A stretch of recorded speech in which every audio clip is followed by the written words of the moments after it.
mean, there's no bargaining scheduled right now. That's unheard of to me. He's seen a lot of contract negotiations across the state, but says he's never seen anything quite like this. Good evening, I'm Paul Cicchini. And I'm Jennifer Roscoe. Teaching assistants in Decatur wrapped up day one of their strike. Now, heading into day two, they are no closer to a contract deal with the school board. And there's a lot of bitterness between the two sides. The board calling the union liars, the union calling the board unfair, and still no plans for another bargaining session. WCI3's Emily Braun is live in Decatur now. And Emily, this whole process is creating a lot of attention.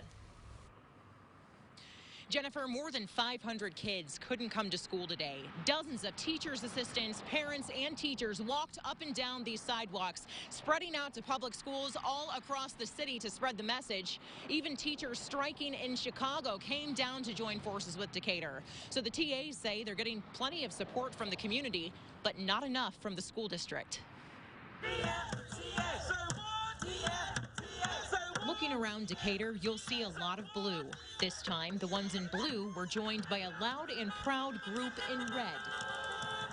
The problems that we have in Chicago are not unique only to Chicago. It is a nationwide issue. Some of these Chicago teachers grew up in Decatur. We just need to stand up for each other because education is important. These children are going to be running our future, and I need to have that peace of mind. But even with an outpouring of support, there's no peace as long as these TAs are outside the classrooms.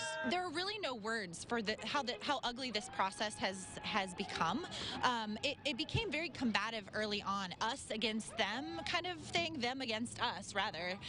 That it just very discouraging and insulting. Even the president of the Illinois Federation of Teachers says he's never seen anything quite like this. Let's get this contract done! There is no bargaining schedule right now. I can't recall a time when we've had a situation like that where the school board isn't willing to sit down and bargain and come to an agreement. Decatur Public Schools released a statement, part of it saying, quote, "We continue to welcome any teaching assistants to programs that remain open." But the union says it's not that easy. The school board's first job right now, and their first job, is to get in a room together and come to an agreement. For TAs, it's not about the money, it's about the kids. No one's looking to get rich. Most people work 2 and 3 jobs to maintain this career and love the kids so much that it keeps them going. For now, they'll stay strong until a fair contract is on the table.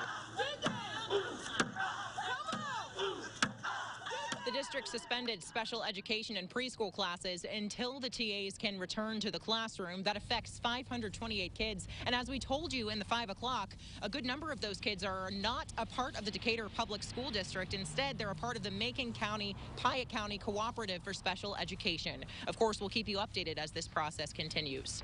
Live in Decatur, Emily Braun, WCI3, your local news leader. Emily, thank you. There were a few people who questioned the legality of canceling those classes. We reached out to the board to ask whether or not this was illegal. We have not heard back. Now, those teachers